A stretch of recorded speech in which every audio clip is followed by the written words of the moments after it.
In a world where energy powers progress, our company is leading the conversation and engagement towards that brighter future. Welcome to ProAlly, a communication and stakeholder management company for the energy, STEM, and related sector. With us, conscientiousness, exceptionalism, and positivity are not just words, but the very core of our existence and dedication to making a difference in the energy industry. From managing diverse industry events, simplifying complex communication, positioning brands and people, to helping organizations deliver practical sustainability initiatives, we believe that accurate and transparent communication is the key to success in the energy sector. Conscientiousness is at the heart of everything we do. We are more than a business. We are professional experts. We are your ally. We are meticulous in our approach, ensuring that the information we convey is not only reliable, but also easy to understand. Our services are born to solve these sectorial pain points, tapping into our depth of wisdom, knowledge and understanding, network and proven expertise. At ProAlly, we don't settle for ordinary. Exceptionalism is our standard. Our team is made up of experts who constantly strive for excellence, providing our clients with nothing but the best. But it's not just about what we can do. It's about the positive impact we will create. We believe that a positive outlook is crucial in driving change. Our mission: to champion progressive causes and amplify positive impact. We bridge the gap between complex scientific information and accessible communication. We work tirelessly to ensure that our clients and stakeholders understand and appreciate the significance of their initiatives. At ProAlly, we are not just a company, we are a movement. A movement driven by conscientiousness, guided by exceptionalism, and fueled by positivity. Join us on our journey to simplify science communication, amplify positive impacts, and champion progressive causes in the energy industry. Whether you are an organization, stakeholder, brand, partner, or professional in energy and STEM, then welcome to ProAlly. There is a place for you in our journey. We are ProAlly, your professional ally, your positive ally. Visit our website to be a positive part of the energy and STEM revolution at www.proallyworld.com or send us an email at proally.org@gmail.com or info@proallyworld.org. ProAlly, championing progressive causes, amplifying positive impact.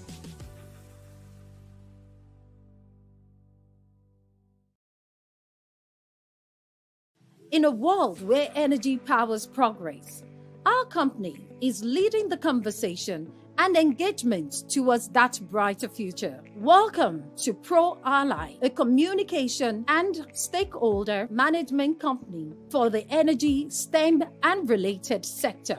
With us, conscientiousness, exceptionalism, and positivity are not just words, but the very core of our existence and dedication to making a difference in the energy industry. From managing diverse industry events, simplifying complex communication, positioning brands and people, to helping organizations deliver practical sustainability initiatives, we believe that accurate and transparent communication is the key to success in the energy sector. Conscientiousness is at the heart of everything we do. We are more than a business. We are professional experts. We are your ally. We are meticulous in our approach, ensuring that the information we convey is not only reliable, but also easy to understand. Our services are born to solve these sectorial pain points, tapping into our depth of wisdom, knowledge and understanding, network and proven expertise. At ProAlly, we don't settle for ordinary. Exceptionalism is our standard. Our team is made up of experts who constantly strive for excellence, providing our clients with nothing but the best. But it's not just about what we can do, it's about the positive impact we will create. We believe that a positive outlook is crucial in driving change. Our mission: to champion progressive causes and amplify positive impact. We bridge the gap between complex scientific information and accessible communication. We work tirelessly to ensure that our clients and stakeholders understand and appreciate the significance of their initiatives. At ProAlly, we are not just a company, we are a movement. A movement driven by conscientiousness, guided by exceptionalism, and fueled by positivity. Join us on our journey to simplify science communication, amplify positive impacts, and champion progressive causes in the energy industry. Whether you're an organization, stakeholder, brand, partner, or professional in energy and STEM, then welcome to ProAlly. There is a place for you in our journey. We are ProAlly, your professional ally, your positive ally. Visit our website to be a positive part of the energy and STEM revolution at www.proallyworld.com or send us an email at proally.org@gmail.com or info@proallyworld.org. ProAlly, championing progressive causes, amplifying positive impact.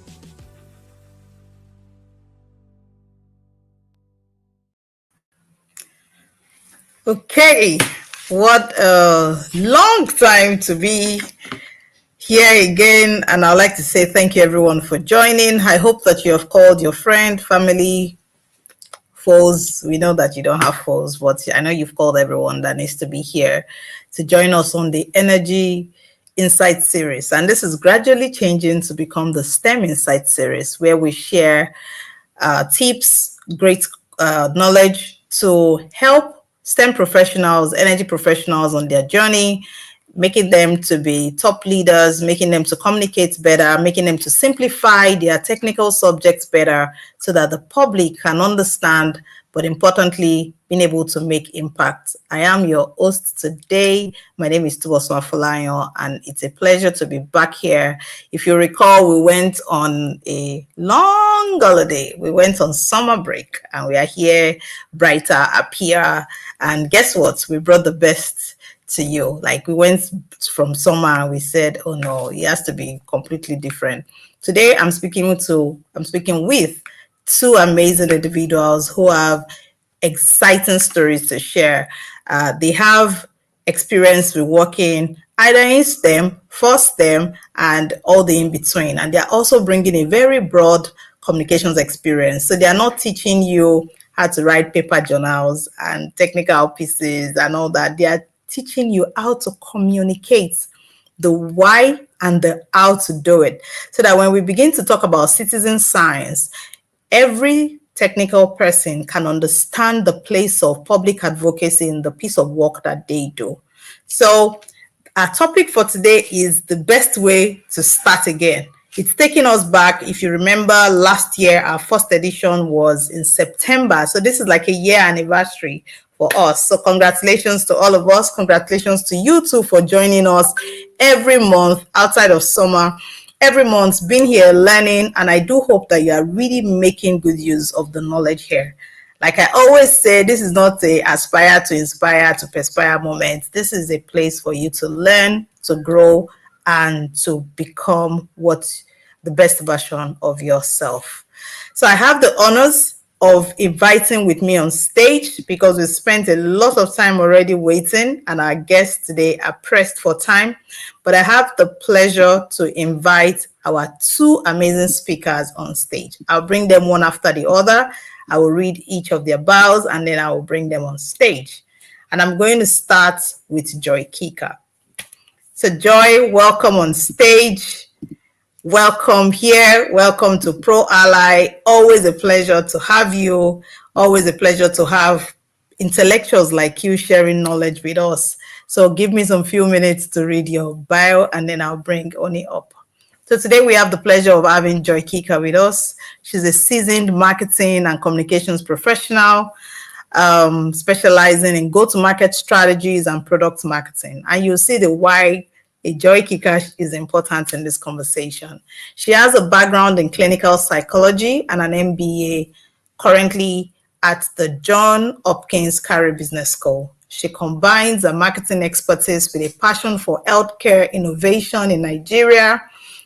And she's the founder of initiatives promoting education and mentorship in Northern Nigeria, and she is an author. Joy's desire is to drive positive change in the Nigeria healthcare ecosystem through technology and database solution. Thank you so much for having us, for joining us today, Joy, and it is a pleasure to have you.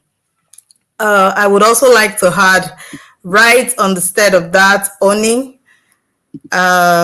Oni is a seasoned multidiscipline executive director with almost 2 decades experience working with a diverse group of government, private sector, public sector as well around the world.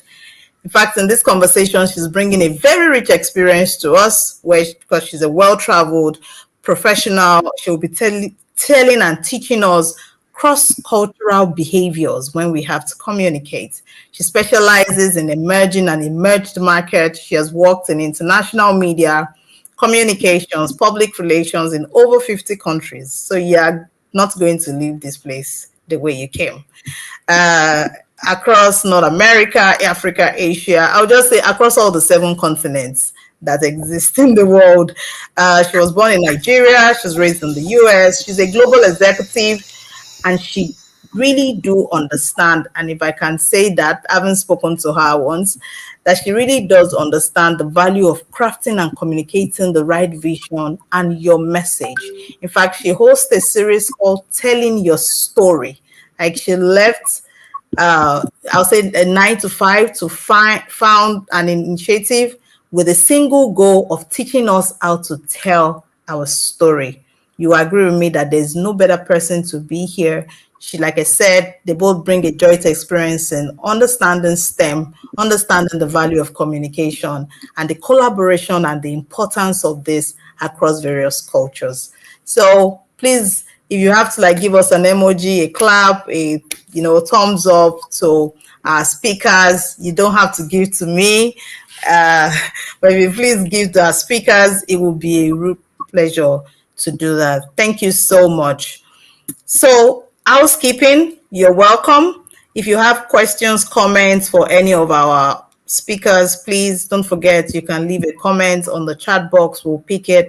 If they're speaking and you have questions, please also leave it there and indicate the speaker who you would like to treat that particular question if you have a preference. If you want to make general comments as well, please feel free to do that. Let us know where you're joining us from, your name, and we'll give you a shout out as well. So to start the conversation today, we're going to start with Oni, where we wait for Joy. Oni, I'm keen to hear you because of time, right? We discussed extensively pre-production, the why to communicate. Why do you think STEM and energy professionals need to communicate better? So I'll leave the stage for you for your opening remark. Thank you very much for this convening, first and foremost. I want to say a huge thank you for organizing this. It's been a feat, and I'm truly honored to be on this platform right now. And so back to your question, the why. I mean, first of all, it's a very interesting niche sector. It sounds very daunting as well, and it's not easy for the layman. So, to demystify it, first of all, you have to understand the sector. You have to find a way to communicate to everyday people, engaging them, right? So it's even more difficult than general sectors. And so that's the why. How can you break it down? How can you demystify it? And how can you present and communicate effectively, not only to people in your industry or your sector and the STEM, but across all boards? So you've got two facets. You've got the facet of industry, sectorial facet, and a facet of general everyday people. So it's two bound, right? It makes it a little bit more complicated. Thus, the need for more understanding, right? Easier, simpler communication, less jargon. And you have to obviously get some training, and because you always have a two-tier community of people that you might have to engage with at all times. And that's why I think it's very important to be able to communicate STEM factors, sectors, industry topics across all board.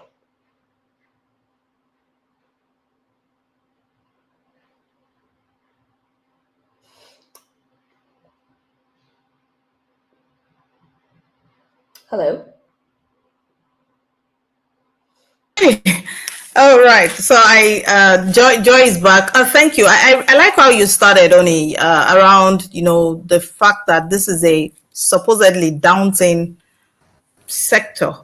Because I believe that sometimes, now wearing the cap that I wear, I actually believe that communicating arts and all the creative is actually more daunting than science, sort of, if you then understand the impact it plays.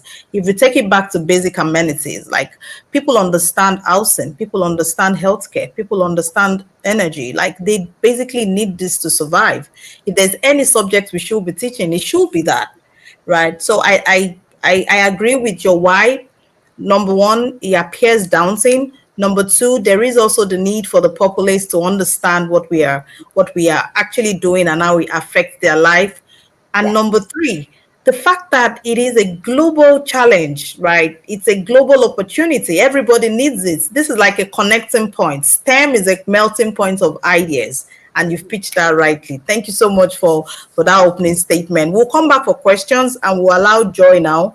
I'll keep Joy on stage. Joy, we started off around your opening speech around the topic STEM, empowering the professionals in need to communicate better. How would you say the why, or maybe the how in your case, is important? Okay, thank you so much. Can you hear me well? All right. Hello, everyone. Thank you for joining us today, this morning, depending on where you're joining us from. The how and the why, I think those are very important and interesting questions to ask. Why communication is important? I think that communication isn't complete until the person who the message is intended for receives the message in the context with the meaning for which it was intended. So it's really important that the message you're trying to pass across from point A, reaches point B in the way that it was intended. We've had misunderstanding come up in the workplace. We've had, people go to war because of miscommunication. And even in the STEM environment and in the science environment, we've had mistakes that led to dangerous outcomes just because communication wasn't effective. And so communication, whether in STEM, whether in art, even in our day-to-day lives, is very important. And today, hopefully, we'll be sharing on how to do that effectively, that your message is received. And beyond just having negative outcomes, it's having the intended outcomes that can lead to a project success. So it could be one-on-one communication, it could be oral communication, it could be presentation, like we will be doing today. It could be written communication, right? These are some of the ways we pass across messages. In the olden days, people used fire to indicate, oh, you know, our enemies are coming to war, there's going to be a war, and people used sound. Technology has helped us evolve. Now I'm able to communicate across a screen to you.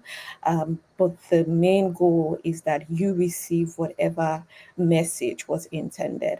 And so it's really important to help us avoid costly mistakes, also achieve successful outcomes. And even as the world becomes multicultural, becomes a global village, it's very important that you understand context. You know, it could be language context, it could be cultural context.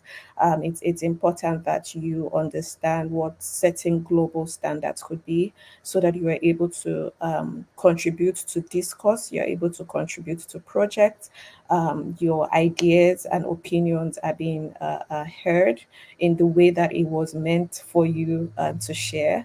And these are some of the reasons why communication is important. So yeah, thank you. Amazing. Thank you. Thank you so much for sharing that, you know, really going into the how, why this is important, because again, even if you speak and it doesn't get to the sender, then you have spoken in vain, if Absolutely. we can put it that way. And then the context as well needs to be understood. Is it exactly what you intended that the receiver understands?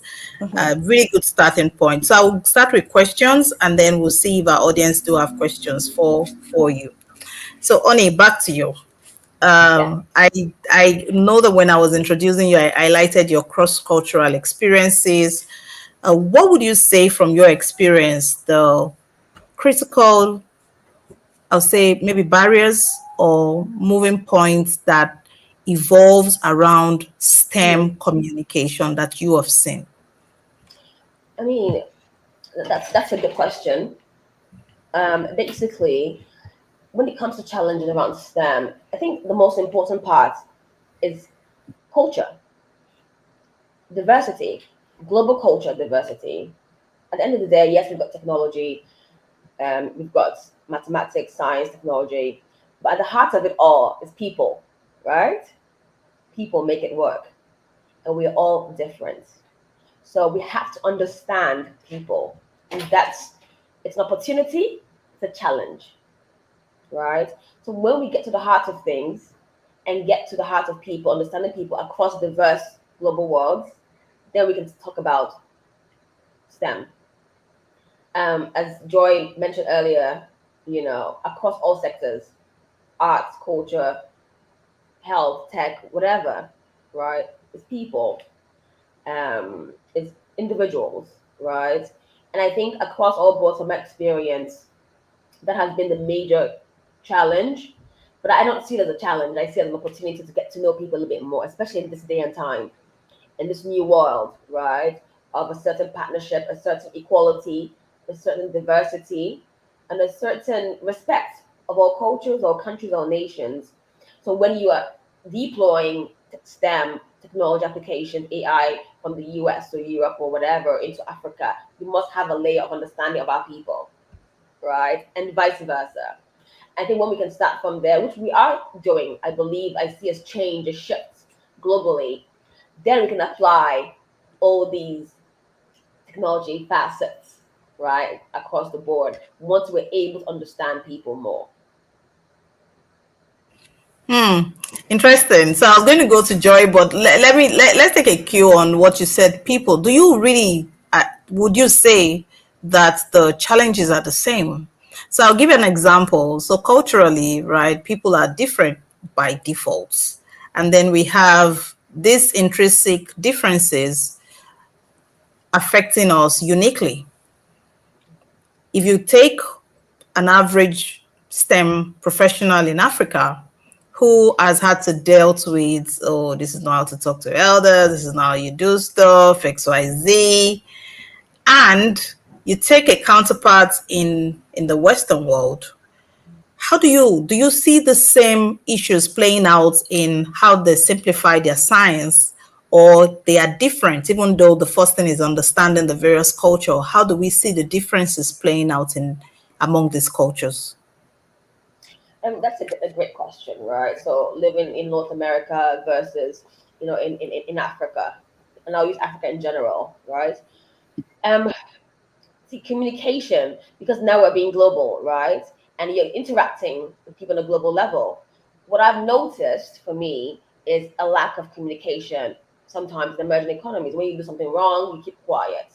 You don't say anything. You're scared. You're shy. Or like in, let's say, North America, when something happens, there's communication immediately, so you can fix it and solve it. That's a cultural disparity, and yet we want to work with each other.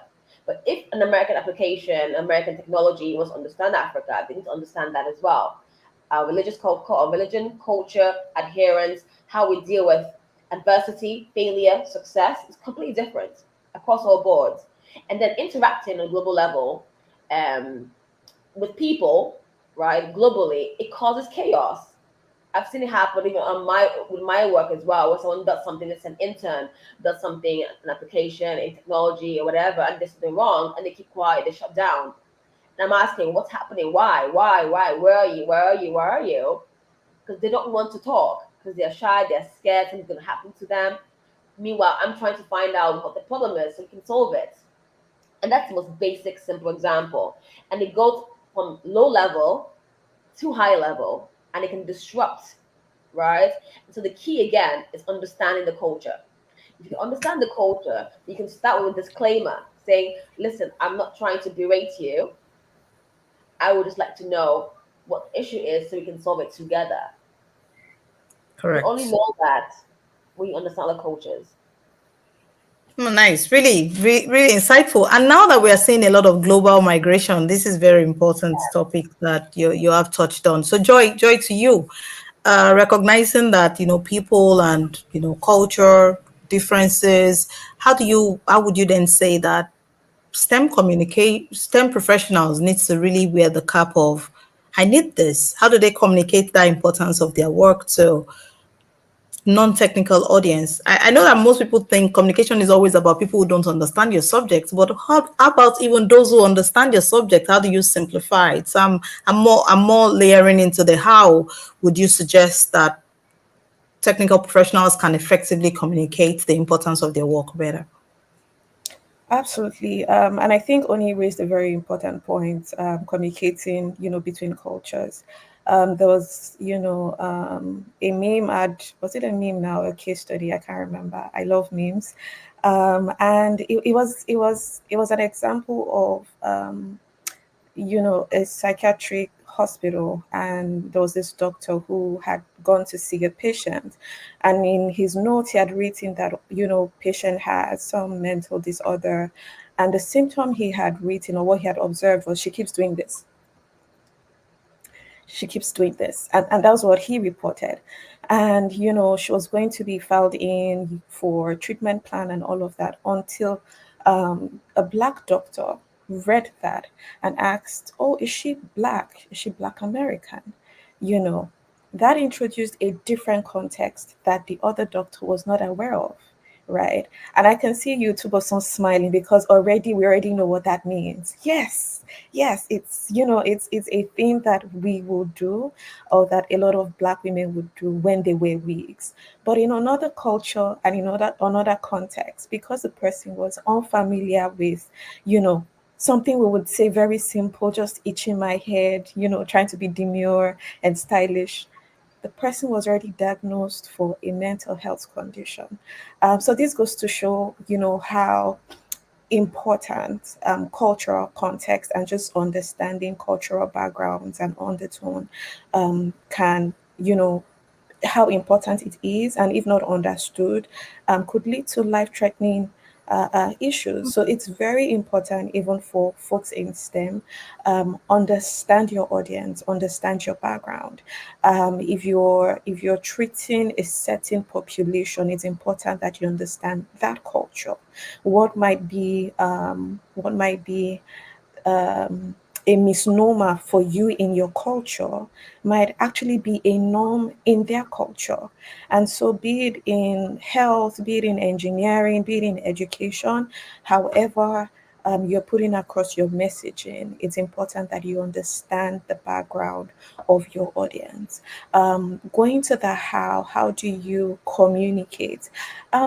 One of the earliest, I know I've talked about fire, another, I would say, global language is a smile, right? Everybody understands a smile. I mean, babies come out smiling and we just feel warm and all of that. People are more receptive when you smile towards them when communicating. But beyond that, storytelling, right? Storytelling is something that helps us encode all of this information. It helps whatever you're saying stay memorable. Now, I know, you might not have a lot of stories in STEM, in science, and all of that, but you can be creative in how you pass across these messages. Use languages that are familiar with folks. If you're speaking to a STEM audience, try and put in those keywords, try and use in the language that they understand. This is a global world. We have, folks from different places. But you can dial it down a bit, depending on your audience. If it needs to be high level, you make it high level. There's the high level, there's the mid, and there's the low level. If you're speaking with, say, superiors, you can use very high level language. They would understand it. If you dial it down for them, they'll be like, what is happening? Why are you dumbing it down? We're not so dumb. But at the end of the day, I think clarity should trump showing that, oh, you know the right words. In your communication, you have to ensure that it is clear, because if you're not aiming for clarity, the message will be lost in all the technical grammar, right? Now, when you move to speaking with your peers, you can dial it down a little more. You can use the languages that they also understand. And when there are people who are lower positions or that are outside of the industry, then you can dial it down again. The purpose is always clarity, because if you speak all the tough languages and nobody understands what you've said, you've wasted your time, you've wasted your audience's time. And so use storytelling, know your audience, segment them in how you speak with them, high level, mid level, low level, and ensure that you are aiming for clarity. Those would be my points. Amazing. Thank you so much, Joy. Right. I was trying to write down, then I remember that we don't recap because people are here. But I'm going to talk about storytelling and narrative building either up or down, depending on whether you're talking to your superiors, your peers, or your subordinates. Is very important. Understanding also the context of why you are in the room, or why the story is important. Oni, I'm back to you. I'm keen to hear from your experience. What if I say common mistake, I'll say what general mistake, like default mistake that you see everyone making when it comes to communicating with stakeholders across all of these cultures that you have had to work in. So I'm going to start with on the general level. Then I'm going to streamline down into in STEM sector. I think on a general level, the pursuit of perfection, right? So you pursue perfection when you want to speak, and then you kind of get lost in your world. I think it's all right to make mistakes, to pause. I think it's very important to feel at ease with yourself first, because chasing this perfection while conversing, communicating with stakeholders I think it's a huge mistake. You start using big words, you stop demystifying, stop simplifying, and you kind of get lost, basically. So I think first and foremost, just be, relaxed about it, comfortable or uncomfortable. It's all right. Being uncomfortable as well can also give you vulnerability when you're in a room. The biggest CEOs and leaders of the world, some of them are not comfortable speaking. They're more into their work, so much so that their work has catapulted them into speaking, right? And so they actually like that. Be vulnerable. And then when it comes to the STEM sector, I think avoid using jargon, right? So your friends in the field may understand, how an API works, connecting to Azure or SQL database, or how you apply, some kind of, PD, that's your friends, that's your people, that's your peers. Not everyone understands that, right? Another common example I see is also using hard to understand stats and graphs. That is a confusing galore. Because at the end of the day, numbers can be difficult to understand. I know I don't understand all of it, right? And your stakeholders may not either, right? And so STEM relies on numbers to communicate. And so you have to find a way to simplify it, right? Even with your peers sometimes. And then the third and I think most important part is assuming that your audience is automatically interested. Right? What does that mean? While you are interested in your topic, you have to remember that not everyone will even care what you have to say. That's an ego buster, right? But the truth. And so the question now is, you have to be interesting, right? You have to be engaged. You have to leverage. You have to pause, watch the room, pivot, right? And ask questions. Let them ask you questions as well, right? So these are some of my answers on challenges I've noticed generally and within the sector as well. I really like that. I like this your response. Say, perfection, the pit of perfection. Everyone falls into it. Like there is this ideology that you have to be like an eloquent speaker, before you communicate. But communication is not eloquency. They are different. Communication. I guess more these days is really more around connection and you understanding what the audience is saying, and the tips that you mentioned around being interested in person, watching the room, pivoting, allow them to ask questions, leads us to the next question from Babatunde Jegede. It says, what ethical consideration should STEM professionals be aware of when communicating research to the public? So STEM professionals make this, I don't want to call it a mistake, but they make this error of judgment, thinking that research is for research. That research is, something that you're researching, that there's no end point to it. No, but research is really an end point of an innovation, well, maybe the start point of an innovation, but I'll allow you to answer the question, what ethical considerations should STEM professionals be aware of when communicating research to the public?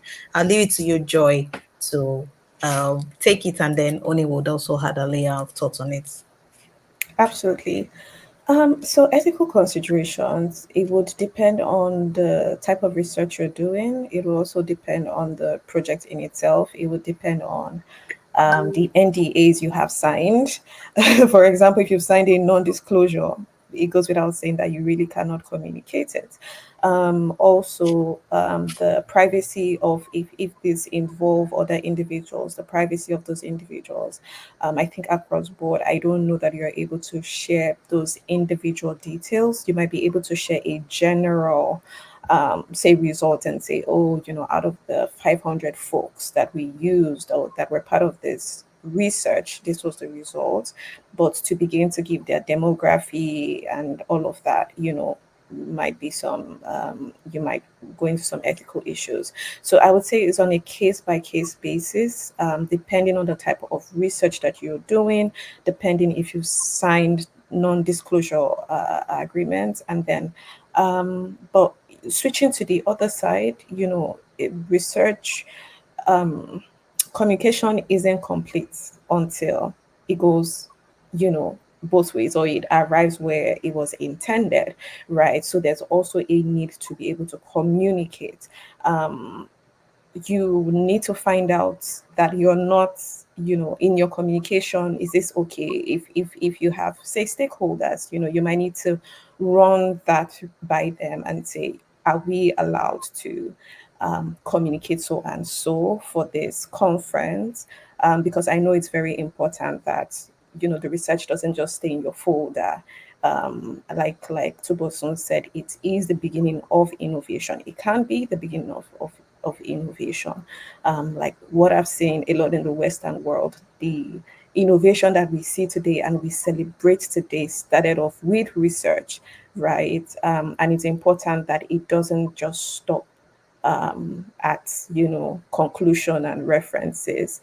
You are able to communicate either at conferences or wherever the papers are accepted. Now, how you do that would depend on the conference. It would depend on the time that you have. But again, the things you have to look out for is making sure that you are not going against any NDAs. You're not revealing any individual identification, and depending on the project, some projects are sensitive, some research are sensitive. So those are some of the things that, one should be aware of. And of course, ensuring that you have an aim. You're not just trying to say, oh, I've done a paper, but you have an aim, and then you build your communication, be it a presentation or whatever means, you build that with that aim in mind. I believe you'll be able to deliver. So those are my thoughts. Yeah, that's a lot of ethical considerations already. Only you want to add your thoughts on that? Thank you very much, Joy, for that. Sure. As Joy mentioned, NDAs, right? Respect of NDAs on a global level, right? So not just, obviously a lot in Europe, in the West, in North America, there's a strong respect for NDAs. How is it across the globe, across all board? And that's the question. When you're working and dealing at the global level with global companies, and you're not in the West, you have to respect these NDAs and these clauses. That's number one. And I'm going to go back to end goal. I'm going to circle back to end goal. What is the end goal of that research in terms of innovation, product, and services?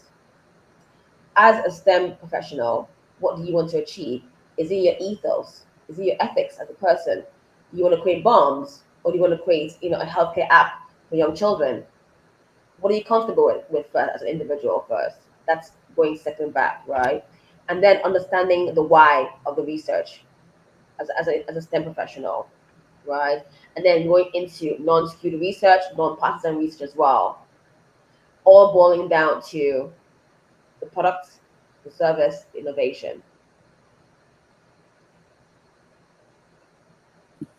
A lot. The end goal, right? Like it's never a research for research sake. There is a reason for doing that. And while you were talking, while you were both talking, it reminded me of the COVID-19 pandemic and the fact that for every time, each of the I'll say competent authority, even though they didn't have a solution at hand, they still felt the need to come to public to say, hey, we're doing this, we've researched this, we're at this stage. So it's also, and again, not scaring us off, even when they didn't find a solution. So as Oni said, your end goal, the why, the NDA, what are the constraints that you have? And I'd never thought about this until Joy mentioned it. So you do research. In research, people always do secondary surveys, right? Sending out surveys. And in that survey, more than half of the time, there's already a caveat that says it's anonymous, the results or your names will not be used. And people forget that when they now want to share the results. So thank you for really spotlighting that one. Yeah, right. Okay. If there are a few more questions on the chat, please I'll post here so that we can see your questions. But thank you so much, Babatunde Jegede, for asking that question. I hope that the answer satisfies you and that you will make use of it. So now let's go to another question while we wait for another. It is language barriers. Language barriers are found to be a very, very interesting paradox. So I'll take myself as an example. Half of the people that listen to me talk say, so there is my people that think I speak very well. And then there is, when I go to developed world, I live in the Netherlands, a lot of people tell me, oh, you actually speak English like a French person. Yeah, and I'm not talking about any bias here. I'm just saying the fact that even the act of me speaking English sounds very different in the ears of the people that I have to interact with daily. And they see it from the lens of, then you must be francophone. And I said, no, I don't even speak French. But the feedback is your English sounds very francophonish. But when I come back to my people, there is you speak eloquently, even though I stumble and I stutter on a lot of my word. So there's that paranoia of, if I don't speak a certain way, I don't speak like you, Joy, Oni, Mohabudu, Mr. XYZ, there is that, then I'm not communicating. What would you say are the strategies for overcoming these limiting barriers? But I'm specific on the language, and now where you speak English and someone says that's incorrect English. Like, why should you bother you when you have to communicate your science? Joy, you can take it, and then Tony Okay, will let I can go first, and I think it's a tricky one, especially if you live in different countries or you have to travel a lot. I remember my first year in America, and then I was speaking with someone, and it's like, "Oh, where's your accent from?" And nobody has ever told me that, and I was like, "Who has an accent?" That was very unusual. That was very different. But we do have accent based on where you come from and all of that. Somebody else they've asked me if I was from Jamaica, I think, and I'm like, is that a pickup line? Because how? But again, people, depending on where they are from, what their experiences have been, they can tend to um, define how you speak. But again, I think you can never go wrong with being clear, with aiming for clarity. And that cuts across board. And we also do the same. We have folks from all over the world. They have the way they speak, they have their mannerism. And communication isn't just oral, it's also body language. Excuse me. It's also body language, it's also tonal. It's your high tone, it's the low tone, it's the body movements, it's the head nods. Sometimes it's even silence sometimes, right? So again, just being aware of who your audience is. Sometimes you need to speak a little bit slower, just so that people can understand. Sometimes you need to guide people while being authentic. You still need to allow people learn and train their ears on how to listen, because it's not just you, you're representing your own nation and people who speak like you. And changing the way you speak completely really doesn't do anybody good. It's important that you aim for clarity while being authentic. That way, you're able to bring some flavor to the communication and experience. If we all spoke the same, if we all behaved the same, we would all be robots. So, being able to still be authentic while being clear would ensure that you get that message across. Now, for people who, this is assuming that we have our first language and then we are using a second language to communicate.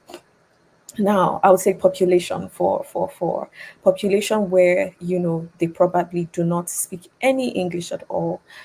It is important that first of you understand your audience ahead of time. If you need to prepare a translator for them, if you need to get somebody who would translate, depending on the aim. Again, communication is when the other party has understood the message that you're trying to pass across in that same context.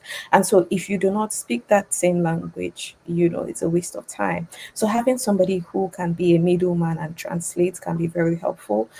These days, there's a new technology for conferences where speakers can speak in English, and it directly translates into whatever language you want that to be, which is phenomenal. So you have that, and I think it makes a difference. If you're speaking in certain populations and you pick up a word or two as a speaker, even if you don't speak everything, just saying hola or hola, it just makes people feel like, oh, you're trying, right? Don't just like, oh, it's not my language, whatever people get, you get, right? No, that's not the attitude.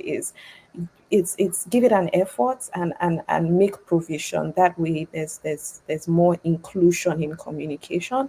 Also, recently, I was in a setting where we had we had a higher percentage of a certain population that spoke Spanish. And so what we did was, we had flyers printed out, just something, because it was in a hospital setting. We had flyers printed out so these people could feel welcome. Because imagine you don't feel so great, you go to the hospital, you're about to go spend some money, you don't understand the language, everything, there's nothing familiar, but just seeing something on the wall that is in your language, it just reassures you like everything is going to be fine. And part of the languages I've seen that translators were being provided for was Igbo and Hausa. And this is all the way in the US. And I was like, now this is inclusion, So imagine, parents visiting, you don't speak any language, you're seeing people that are not your skin color. It's so unfamiliar, but just seeing something on the wall that speaks to you, that can be reassuring. And so I think we can bring this into STEM communication, in ways, that can be helpful to our audience. So yeah, I hope I haven't spoken so much, but Absolutely brilliant. definitely. Thank you, Joy. I was nodding because you touched on the fact that people go to conferences. So we do this in offices by default, like, oh, office just kind of gets corporate communications. But when you bring it to this scientific STEM energy-oriented conferences, the default language is English. And then you Yeah. have to be a judge on a panel. And the criteria is around how fast the person spoke, XYZ. So it can really be a lot of madness. But I Yes. hope that our audience are taking one unique tip that you have shared today.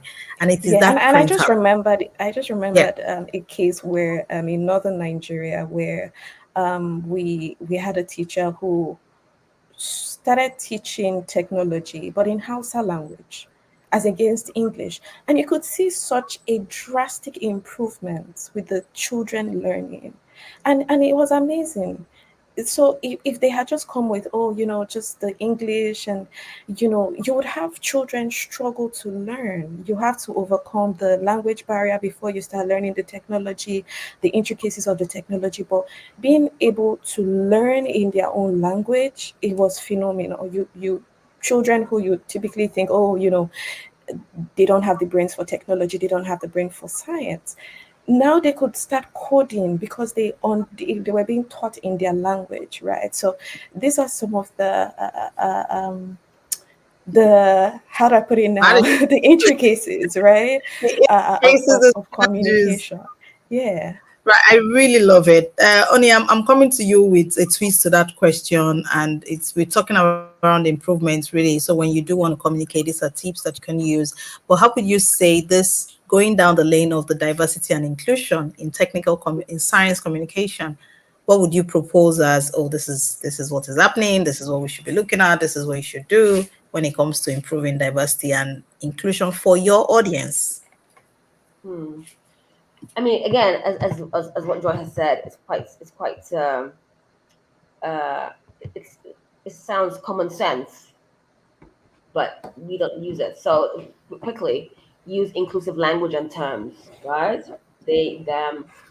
That's number one. It's very important to do that. Empathize, have patience, right? Create a common glossary of terms and context, right? And make sure that the terms you aim to use can be shared, understood between cultures, right? Using context, using verbal, visual cues, right? Pay attention to the audience again. It's feeling through visual, through verbal cues, okay? And you have to make sure that they're engaged to produce useful outcomes in collaboration, right? These are, again, simple common sense, but once we're on that platform, it flies out the window, right? Um, as Joy mentioned, using Hausa to communicate technology, it's a game changer, right? And it goes back to what I said in the beginning: understanding people, understanding culture, understanding history, because we're on a global platform, on a global playing field now, on both sides, vice versa, right? Not just, the global south, the global majority, Western facing, but also the West as well, looking to our world in the global south, global majority, and see how we do things as well to interface and interplay when it comes to deploying STEM innovations and products and services across our board. That is brilliant. Thank you. I finally go into the comment section and I have questions and I'll read here. This one is for you both. So it says, how I'd like to direct this question to both speakers. How can STEM professionals utilize podcasting to effectively communicate complex ideas to diverse audience? So I'm going to take Oni first. So Oni hosts a series, like several series across various globe. Podcasting is becoming a big thing, even though not formalized. And I do see some corporate organizations, utilizing the tool. So I like to speak first on the future of podcasting and simplifying science communication and how can it be used effectively. So I'm not even seeing you, I'm listening to you. How does your audio really help me to understand this concept? I mean, again, there's so much information out there, right? We are bombarded with over information. So what do? You research. Who are you? Start from yourself. What do you want to know? What do you want to learn? On both sides, there's always an anti to anything. And I'll give you, for me personally, if I have a certain idea of what I'm looking for, if you go into what you're looking for, you will find it. So the key is to go into what you're looking for and go opposites as well. So it's non-partisan. So when you're looking for podcasts, etc., to listen to and how to use it effectively, the first thing you should ask yourself first is, what am I looking for? Find it and then go opposite and learn both sides. Very simple. Second thing, use it effectively.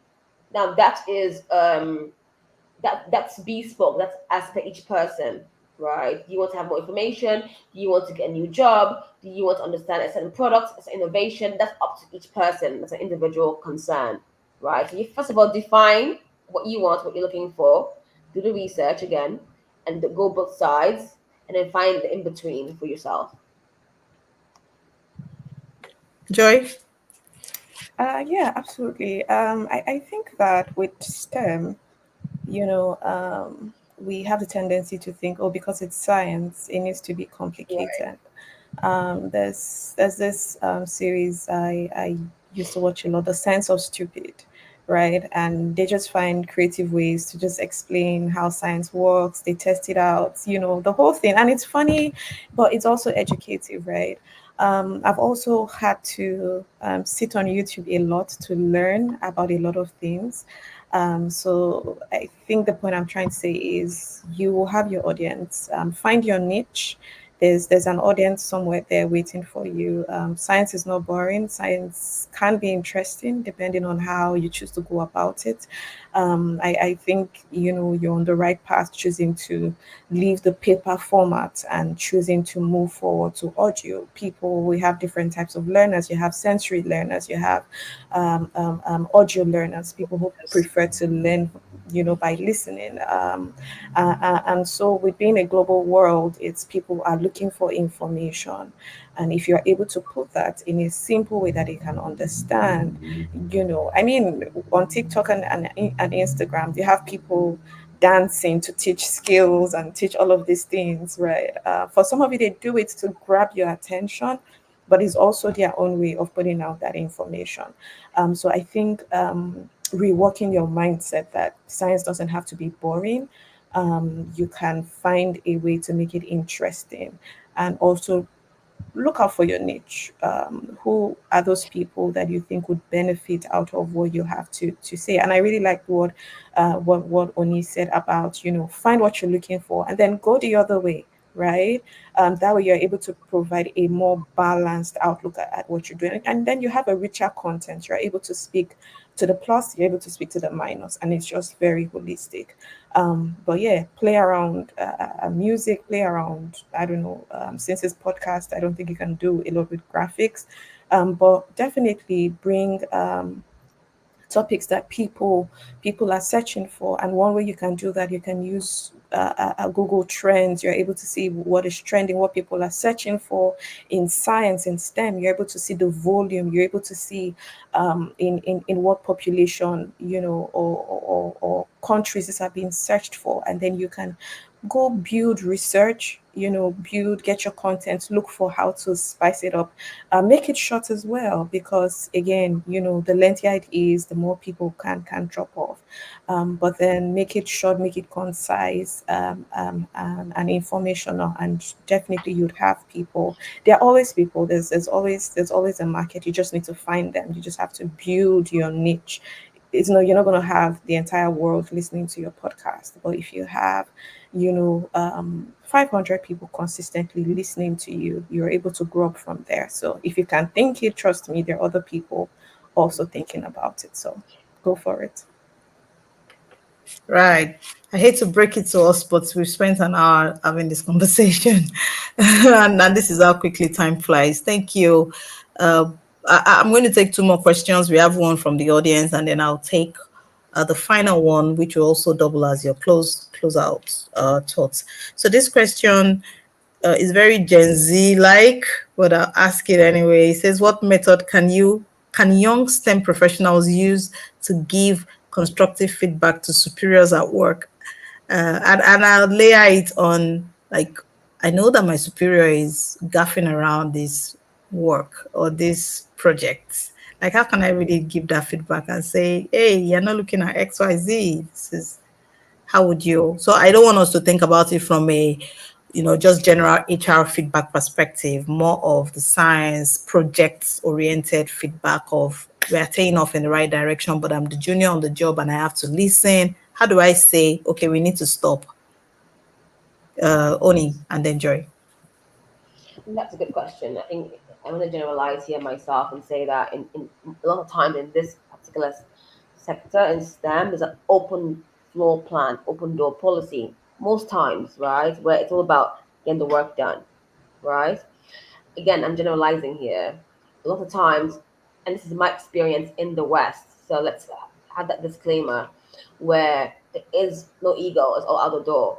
The whole idea is to get the work done, get the MVP done, get the MVS done, right? So there's open floor plan, there's collaboration on Teams, Trello, or an internal workforce as well, where people communicate back and forth and discuss, right?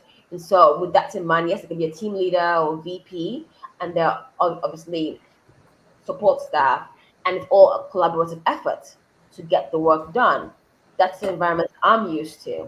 So it's always a communication back and forth. Oh, this is not right, this is right, irrespective of rank. On the other side, there might be more hierarchy in other organizations, right? Or in other countries, etc., etc. That's when diplomacy comes into play. And that's a tough one, because there's different layers, not only just ego, hierarchy, time, experience, protocol, politics, internal, etc., etc. What do? Do you say something or not say something? And even if in the STEM industry sector or across all boards, right? That's where diplomacy comes into play. That's when, who do you talk to? That's a major issue, right? And I say my advice is go to the person directly one-on-one first, so that you do not expose or communicate on a platform where everyone is seeing it, right? So I think the first thing for me, experience-wise, go to them one-on-one first. I get that all the time. I think as a leader, if you're able to hire or work with people who are smarter than you, that's what you're looking for, right? Where someone can say, okay, this is not right, or maybe can we try a different way? Can we pivot a different way? Of course, with pleasure, right? But to be, again, tactical, diplomatic as well, starts with a one-on-one conversation. It's respect as well. It's adherence as well, irrespective of culture, even. And then see where that plays into first before the next step, is my advice. Yeah, I totally agree with Odi. Again, it will depend on the culture. If you're in the West, it's done differently. You can just disagree on the spot and be like, John, I don't think I agree with that point, and then you give your own point. But if you're from, say Africa, it could be a little bit different, right? If you're from where we are from. Yeah, you have to put a mister, you have to put a sir, you have to put all of those things. But I think that how to navigate it would be that, first off, the fact that you were hired or you're on the team means that they think that you bring something to that team. And so, do not doubt for a second that you have an opinion. But also, like Oni said, the route to take is a one-on-one. You would have a better outcome doing a one-on-one as against a public show. I think regardless, even in the Western world, where you're able to meet up and say, oh, I really and again, constructive. It has to be constructive, right?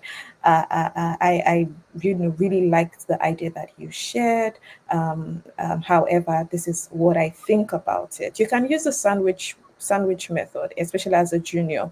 You give a compliment, you say what you want to say, and then you end it with another something good, because people get defensive when they think that you're coming for their ideas, and sometimes people like to personalize it. You come for their ideas. It's almost like you're coming for me, you're being disrespectful and all of that. But really, a one-on-one would give you a better outcome. It would also give you a chance to learn, because your assumption is you're right, but what if you are not, right? Excuse me. You're able to learn from him or her, what their perspective is. That one-on-one conversation allows you excuse me, allows both of you to have this discussion. You're able to learn from their side and also voice your own part of it, right? It's possible they haven't seen it from your own perspective.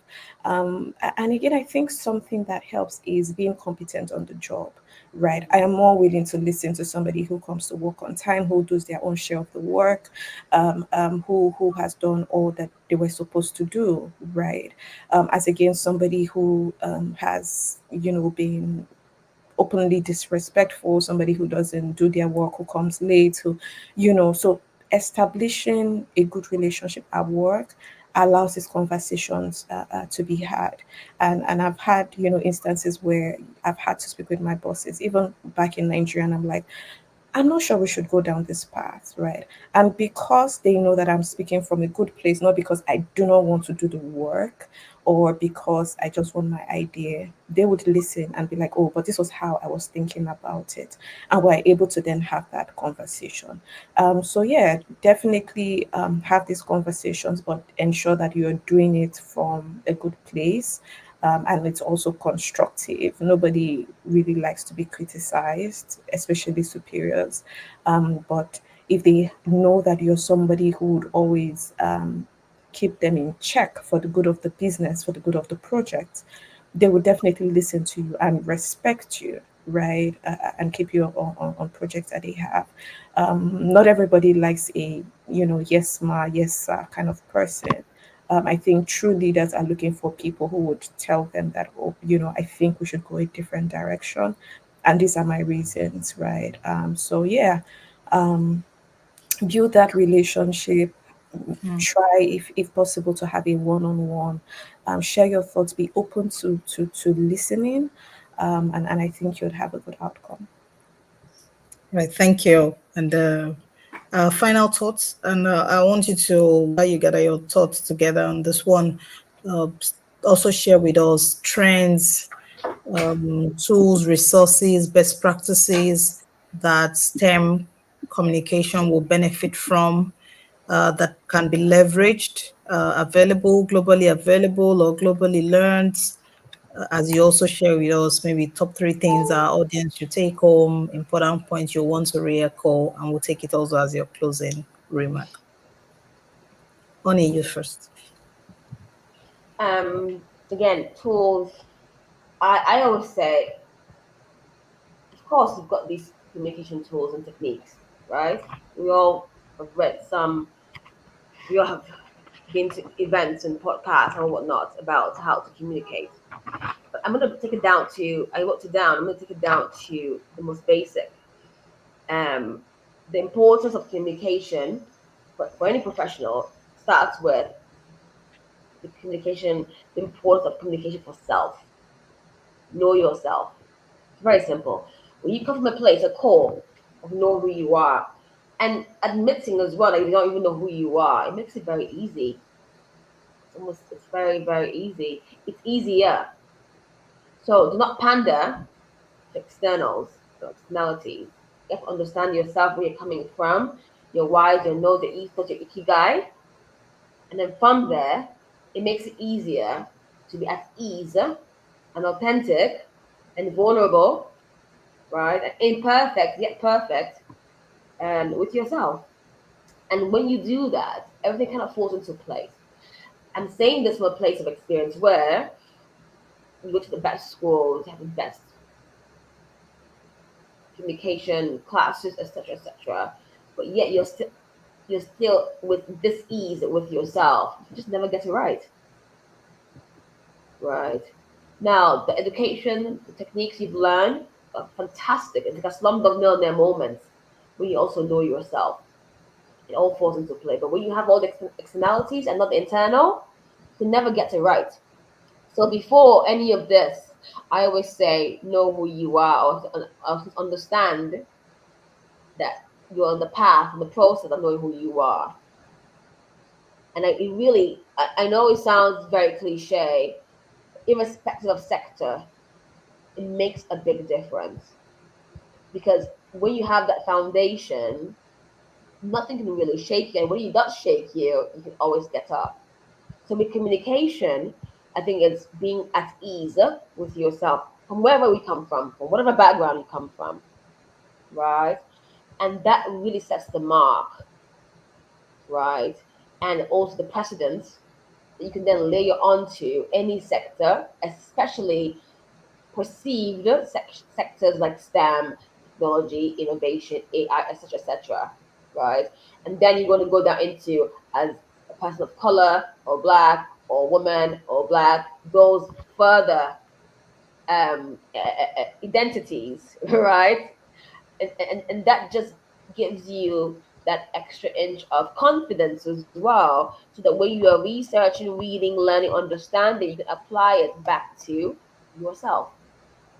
So when you communicate it, it's a dharma and a karma. Karma and dharma, what you put in is what you put out. So based on yourself and being authentic, whatever you put in comes out authentic, because it's coming from a place of you being authentic, of not knowing or knowing whatever it is, or the path or the process, right? And that's the key. I cannot tell you any technique or any way or any format or any formula if you don't know your path and yourself. It's obsolete to me, to be honest. Yeah? Thank you. I can't even say a word after that. Know thyself. Joy, your closing remark. So before the closing remark, real quick, you want to stay on top of your industry. One thing I would recommend, low hanging fruit, is you're always on social media. Follow people that have been there. In some other climate, would say follow who know road, right? Follow channels, follow thought leaders. That way, you're able to hear about new technologies when they're out. Follow companies that are doing innovative stuff. It's AI, it's there's a wave about AI right now. It's be where the news are. Follow news channels. Growing up when we're younger, we would see our parents listening to the news and all of that. This is us right now. You want to know what is happening around the world, so you are not left behind. And so stay in touch with all of the channels that are able to enrich you positively in whatever industry that you're in. Also use, I would say, LinkedIn Learning is very low hanging fruits. They have very little bites courses. As busy professionals, you might not have 3 months to take a course, but you're able to learn very bite-sized things and very funny things. You can learn about communication, you can learn about etiquette, in 10 minutes or 30 minutes. So those are really low hanging fruits. To my sign off comments, I would say, one, as professionals, it's important that you remember that nobody knows it all. Not your superior at work, not your mentor, not Elon Musk, as much as they're doing amazingly well. And so that should inspire you, that you do not necessarily, it's okay not to know it all, but keep learning, right? Keep learning. Two, it would be the fact that your opinion matters. The fact that you're different, by itself, it's already a plus. You're able to see things differently than other people, and it makes the experience a lot richer. Again, if we all thought about the same thing the same way, it would be bland. But just having, all the different flavors, and just believe that you bring in that flavor as well. You have your own unique flavor to add, and so do not withhold your opinions and your ideas as much as you can. Find a way to voice it out. And three, what would be my three? Be your authentic self. Maintain that flavor. It's unique for a reason, right? And like Oni said, if you know who you are, and you stick with who you are, when things happen, you're able to face them, and even if it knocks you down, you're able to kick back up, even at work, right? And so if I was to add to that, always know your audience. Always know your audience. At the beginning of this, when I was approached, I was like, who are the demographics? Who are we going to be speaking with, right? And that way you're able to communicate appropriately. You're able to share useful information. So those would be my tips. Amazing, amazing, amazing, amazing. What a day to be alive and kicking well. Thank you, super, you both. Thank you, Joy. Thank you, Oni, for this absolutely brilliant takes for how STEM professionals can communicate better. We have empowered all of our audience today, and those who will catch on with the recording after.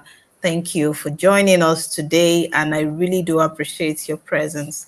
I know that I said the last word, but I want to also give the floor to Oni right now. I'll be sharing the pictures around the work that you do. If you want to spend some 3 minutes to just share with the audience, they can see you. The picture is here, what this is about, and how people can catch on and be a part of this. It will be good. So over to you, Oni. Yes, I'll spend 1 minute on it. Again, we're trying to keep it fast and on time. So basically, we have the Rising Woman series, which we created 6 years ago. Rising Woman series Africa, and that is Adeline Akufo Ado from Ghana, who runs a fantastic lifestyle wellness brand organization in Ghana. And so the whole idea is, basically, I did a Africa tour.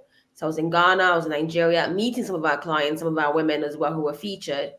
We started in 2018 to celebrate our African women consistently, collectively on Forbes Africa.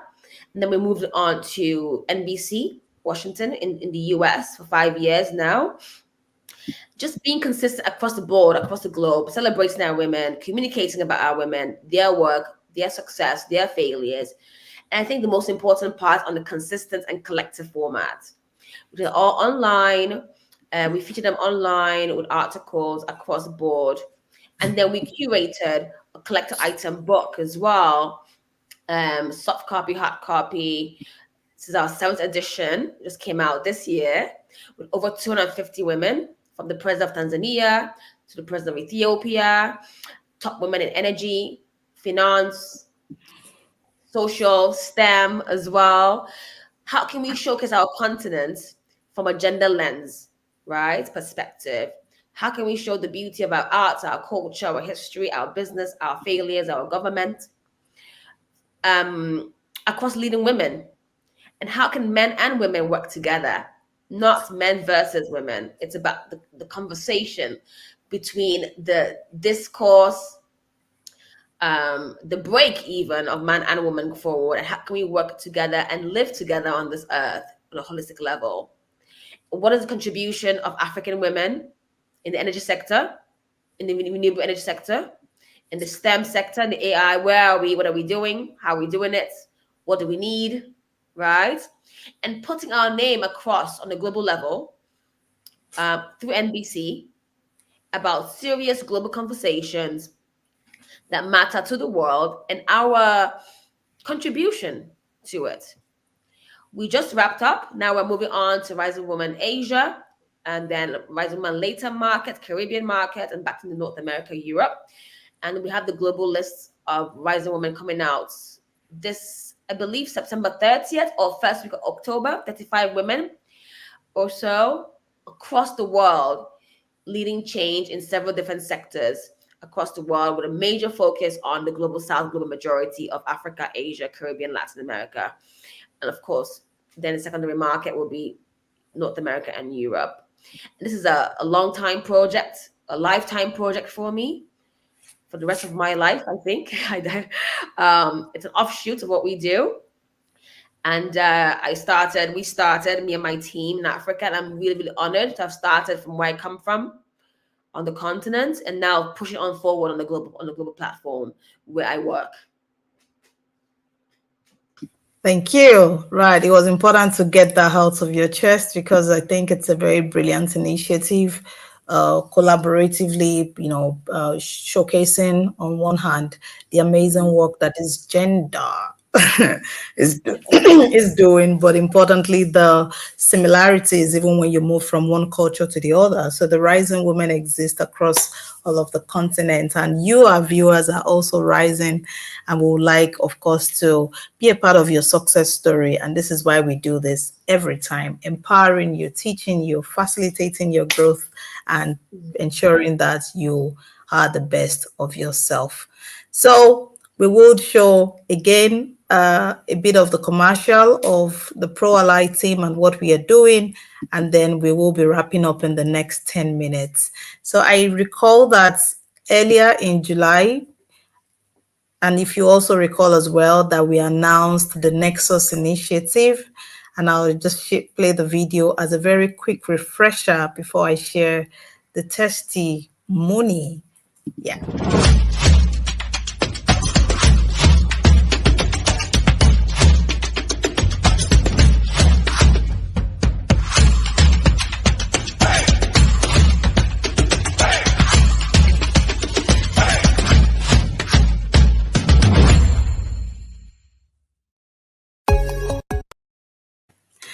So as at this time, July, we announced for expression of interest for students studying STEM in Nigerian universities. We got 177 thereabout expressions of interest. We qualified 77, and come today's time on Saturday, we'll be celebrating our finalists, about 24, 27, I keep missing these numbers, who finished strong and finished really well.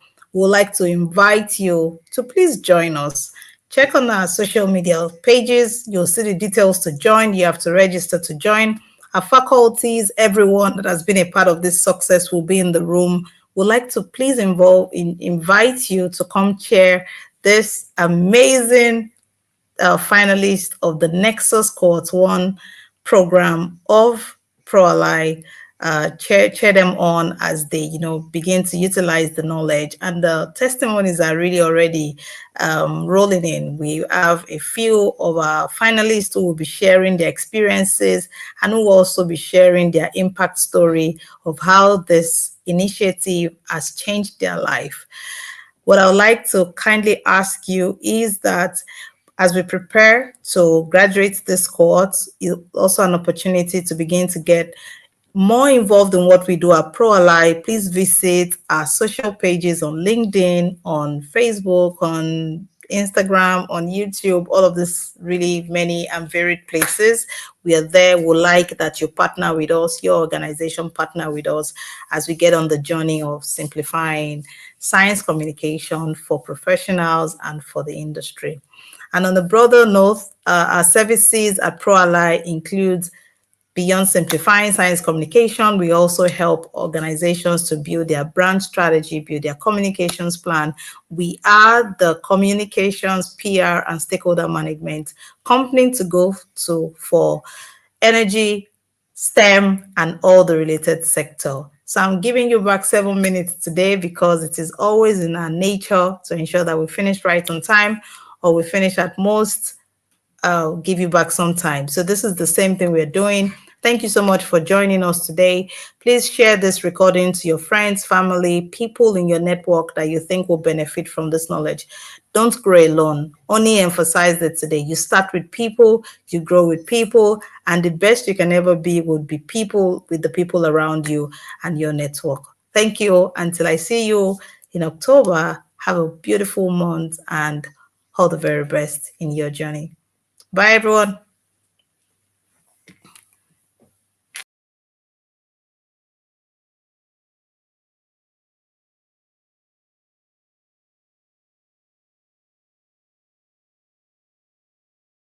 In a world where energy powers progress, our company is leading the conversation and engagement towards that brighter future. Welcome to ProAlly, a communication and stakeholder management company for the energy, STEM, and related sector.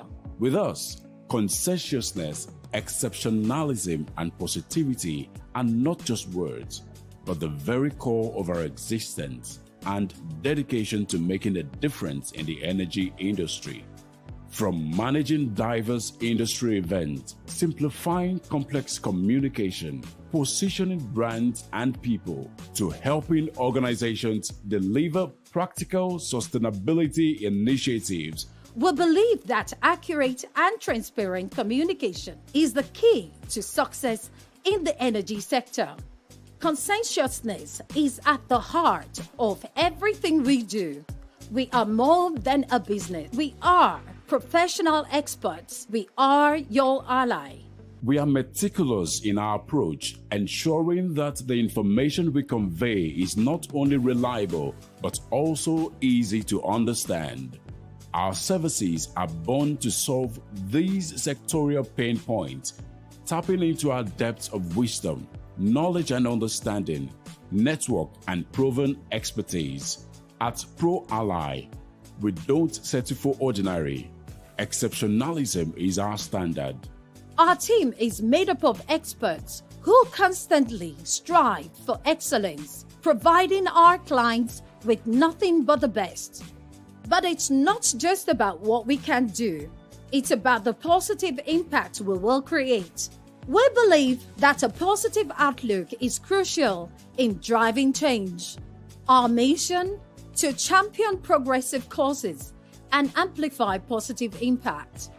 We bridge the gap between complex scientific information and accessible communication. We work tirelessly to ensure that our clients and stakeholders understand and appreciate the significance of their initiatives. At ProAlly, we are not just a company, we are a movement. A movement driven by conscientiousness, guided by exceptionalism, and fueled by positivity. Join us on our journey to simplify science communication, amplify positive impacts, and champion progressive causes in the energy industry. Whether you are an organization, stakeholder, brand, partner, or professional in energy and STEM, then welcome to ProAlly. There is a place for you in our journey. We are ProAlly, your professional ally, your positive ally. Visit our website to be a positive part of the energy and STEM revolution at www.proallyworld.com or send us an email at proally.org@gmail.com or info@proallyworld.org. ProAlly, championing progressive causes, amplifying positive impact.